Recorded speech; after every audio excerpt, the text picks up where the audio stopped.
श्री गणेशाय नमः. भक्तांनो, आज आपण संकट चतुर्थीची पूजा विधी आणि पूजा कशी करावी आणि कोणते मंत्र म्हणावे हे बघणार आहोत. सर्वप्रथम आपल्याला पूजा विधीमध्ये कोणती सामग्री लागणार आहे ते बघूयात. आपल्याला एका ताटामध्ये ते पितळेचं ताट किंवा स्टीलचंही असू शकतं.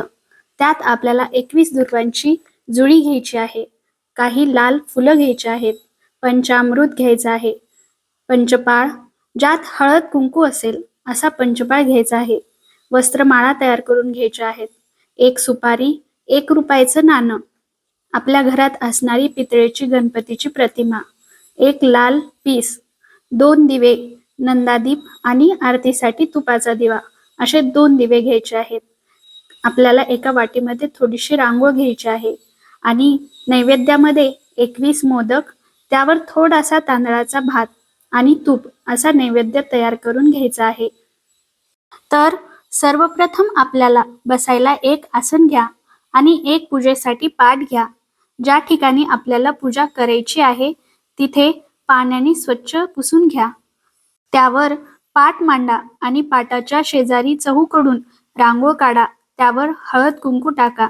आता आपण आसनावर स्थानापन्न बसावे व आपल्या डाव्या हातात थोडंसं पाणी घ्यावे आणि उजव्या हाताच्या करंगळी शेजारच्या 2 बोटांनी ते पाणी आपल्या अंगावरती व आपण घेतलेल्या पूजा सामग्रीवरती शिंपडायचं आहे. ते टाकताना आपल्याला म्हणायचं आहे, ओम पवित्रो पवित्राः सर्वावत्सां गतो विभा यस्मरे पुंडलीकाक्ष सभाय अभ्यंतर शुचिः इति मंत्रेण स्वात्मानं सहशरीरं संप्रोक्ष्य. अशा प्रकारे आपण स्वतःला आणि आपण घेतलेल्या पूजा सामग्रीला पवित्र करूया. त्यानंतर आपल्या जवळचा नंददीप प्रज्वलित करूया आणि त्याला हळद कुंकू लावूया.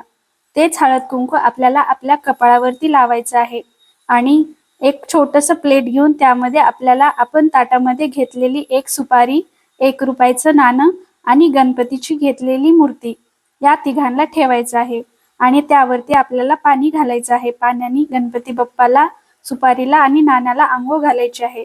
सर्वप्रथम आपण सुपारीला आणि गणपतीला आंघोळ घालताना म्हणणार आहोत, वक्रतुंड महाकाय सूर्यकोटी समप्रभ निर्विघ्नं कुरु मे देव सर्वकार्येषु सर्वदा. त्यानंतर आपल्याला नाण्यावरती पाणी घालायचं आहे आणि म्हणायचं आहे, सर्व मंगल मांगल्ये शिवे सर्वार्थ साधिके शरण्य त्र्यंबके गौरी नारायणी नमोस्तुते. या प्रकारे आपण एका छोट्या वाटीमध्ये पंचामृत घेतलं आहे. त्या पंचामृताने आपल्याला तिघांनाही आंघोळ घालायची आहे. आपली गणपती स्वरूप, सुपारी स्वरूप गणपती आणि नाण्या स्वरूप महालक्ष्मी या दोघांना आपण पंचामृताने आंघोळ घालूया आणि त्यानंतर पुन्हा एकदा पाण्याने आंघोळ घालूया. पंचामृत स्नानं समर्पयामि, शुद्धोदक स्नानं समर्पयामि. त्यानंतर आपल्याला पाटावरती एक लाल पीस आथरायचा आहे. त्यावरती तांदळाची छोटीशी रास काढायची आहे आणि त्यावरती आपण जे सुपारी घेतली आहे त्याला आपण स्वच्छ पुसून त्याला तांदळावरती स्थानापन्न करायचं आहे. आपल्याला सुपारी आणि नाण्याला हळद कुंकू व्हायचं आहे. त्यावरती वस्त्रमाळा घालून आपल्याला म्हणायचं आहे, एकदंताय विद्महे वक्रतुंडाय धीमहि तन्नो दन्ती प्रचोदयात. आणि आपल्याला हळद कुंकू वाहताना हा मंत्र म्हणायचा आहे, एकदंतं चतुर्हस्तं पाशमं कुशधारिणं रदंच वरदं हस्ते बिभ्राणं मूषकध्वजं रक्तं लंबोदरं शूर्पकर्णकं रक्तवाससं रक्तगंधानुलिप्तांगं रक्तपुष्पये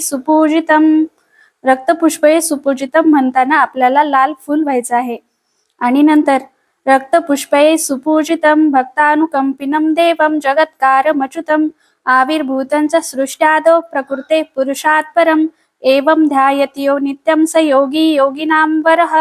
नमो ग्रातपतये नमो गणपतये नमः प्रमथपतये नमस्तेस्तु लंबोदरा एकदंताय विघ्ननाशिनी शिवसुताय श्रीवरदमूर्तये नमः. भक्तांनो, आपण सुपारीच्या रूपात गणपती बाप्पाला आणि 1 रुपयाच्या नाण्याच्या रूपात महालक्ष्मीला स्थानापन्न केलेलं आहे.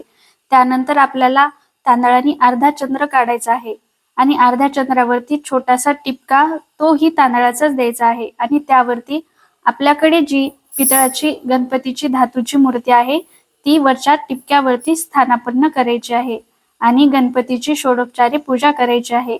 तेव्हा आपल्याला हा मंत्र म्हणायचा आहे. ओम एकदंताय विद्महे वक्रतुंडाय धीमहि तन्नो दंती प्रचोदयात. हा मंत्र म्हणताना आपण पूर्ण पूजा करून घेऊया. त्यानंतर हात जोडून आपण गणपतीचं स्तोत्र म्हणूया. गणपतीचं स्तोत्र असं आहे. प्रणम्य शिरसा देवं गौरीपुत्रं विनायकं भक्तामासं स्मरे नित्यं आयुकामार्थसिद्धये. प्रथमं वक्रतुण्डं च एकदन्तं द्वितीयकं तृतीयं कृष्णपिङ्गाक्षं गजवक्त्रं चतुर्थकं लम्बोदरं पञ्चमं च षष्ठं विकटमेव च सप्तमं विघ्नराजेन्द्रं धूम्रवर्णं तथाष्टमं नवमं भालचन्द्रं च दशमं तु विनायकम् एकादशं गणपतिं द्वादशं तु गजाननं द्वादश एकानि नामानि निसन्ध्यं यः पठे नरः न च विघ्नभयं तस्य सर्वसिद्धिकरं प्रभु विद्यार्थी लभते विद्या धनाधि लभते धनं पुत्राधि लभते पुत्रा मोक्षाधि लभते गतिं जपे गणपति स्तोत्रं षण्मिर्मासे फलं लभे संवत्सरेण सिद्धिं च लभते नाथ संशयः अष्टभ्यो ब्राह्मणेभ्यश्च लिखित्वा यः समर्पये तस्य विद्या भवे सर्वा गणेशस्य प्रसादतः इति श्री नारद पुराणे संकटनिरसननाम श्री गणपती स्तोत्रम संपूर्णम. त्यानंतर आपल्याला अथर्व शीर्षकाचं पारायण करायचं आहे. ओम नमस्ते गणपतये तमेव प्रत्यक्षं तत्त्वमसि तमेव केवलं कर्तासि तमेव केवलं हर्तासि त्वमेव केवलं धर्तासि त्वमेव सर्वं खल्विदं ब्रह्मासि त्वं साक्षात् आत्मासि नित्यं ऋतं वच्मि सत्यं वच्मि अवत्वं माम् अववक्तारम् अवश्रोतारम् अवदातारम् अवधातारम् अवानुचानमवशिष्यम् अवपश्चात्तार्थ अवपुरस्तार्थ अवोत्तरात्तार्थ अवदक्षिणात्तार्थ अवजोर्ध्वात्तार्थ अवाधरात्तार्थ सर्वतो मां पाहि पाहि समन्तात्. त्वं वाङ्मयस्त्वं चिन्मय त्वं आनन्दमयस्त्वं ब्रह्ममय त्वं सच्चिदानन्दाद्वितीयोऽसि त्वं प्रत्यक्षं ब्रह्मासि त्वं ज्ञानमयो विज्ञानमयोऽसि सर्वं जगदिदं त्वत्तो जायते सर्वं जगदिदं तत्तश्तिष्ठति सर्वं जगदिदं त्वयि लेमिष्यति सर्वं जगदिदं त्वयि प्रत्येति तम्बुविलापो नीलो नीलो नभः त्वं चक्वायुवात्पदानि त्वं गुणात्रयातीतः त्वम् अवस्थात्रयातीतः त्वं देहत्रयातीतः त्वं कालत्रयातीतः त्वं मूलाधारस्थितोऽसि नित्यं त्वं शक्तित्रयात्मकः त्वं योगिनो ध्यायन्ति नित्यं त्वं ब्रह्मा त्वं विष्णुस्तं रुद्रस्तं इन्द्रस्तं अग्निस्तं वायुस्तं सूर्यस्तं चन्द्रमास्तं ब्रह्मभूर्भुवस्वरो गणादिपूर्वमुच्चार्य वर्णानि तदनन्तरम् अनुस्वार परतरः अर्धेन्दुंसितं तारेण ऋतम् एकत्वमनुस्वरूपं गकारः पूर्वरूपम् अकारो मध्यमरूपम् अनुस्वार चन्द्ररूपं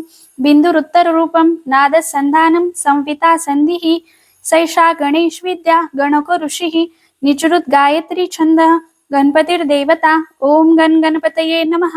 एकदंताय विद्महे वक्रतुंडाय धीमहि तन्नो दंती प्रचोदयात. त्यानंतर आपल्याला तुपाचा दिवा जो आपण घेतला होता तो प्रज्वलित करून गणपतीची आरती म्हणायची आहे.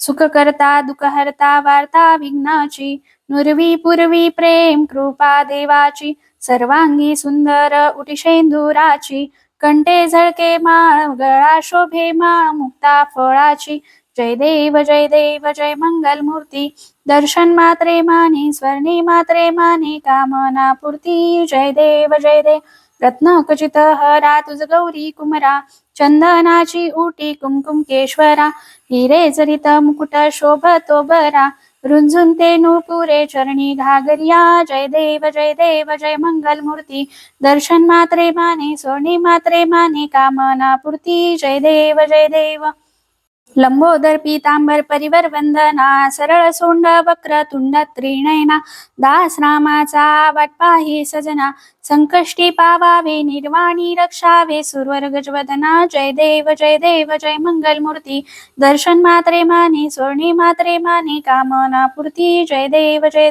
घालीन लोटांगण वनीन चरण, डोळ्यान पाहीन रूप तुझे, प्रेमी आलिंगन आनंदे पूजिन, भावे ओवाळीन म्हणे नमा, तमेव माता च पिता तमेव, तमेव बंधू च सखा तमेव, तमेव विद्या धृणं तमेव सर्वं मम देव गायेन वाचा मनसेत रवा, पूजात मनावा प्रकृती स्वभावा, करोमि यज्ञं सकल परस्मै, नारायणाय समर्पयामि, अच्युतं केशवं रामनारायणं कृष्ण दामोदरं वासुदेवं, हरे श्रीधरं माधवं गोपिका वल्लभं, जानकी नायकं रामचंद्रं भजे, हरे राम राम राम हरे हरे, हरे कृष्ण कृष्ण कृष्ण हरे हरे. गणपती बाप्पा मोरया, मंगलमूर्ती मोरया. त्यानंतर आपल्याला आपण घेतलेला नैवेद्य जो 21 मोदकाचा आणि भाताचा आहे त्याला आपण कृष्णार्पण करूयात. आणि नैवेद्यम समर्पयामी, गणपती बाप्पाला नैवेद्य खाण्याची विनंती करूया. आणि त्यानंतर डोकं टेकून गणपती पुढे पाया पडूया आणि आपली पूजा काही चुकलं असेल तर माफ कर असं म्हणून आपली पूजा गणपतीच्या चरणावरती अर्पण करूया. श्री गणेशाय नमः. इथंच आज आपण थांबू. पूजा कशी वाटली नक्की सांगा आणि माझ्या चॅनलला सबस्क्राईब नक्की करा. श्री गणेशाय नमः. ओम साईराम. जय साईराम.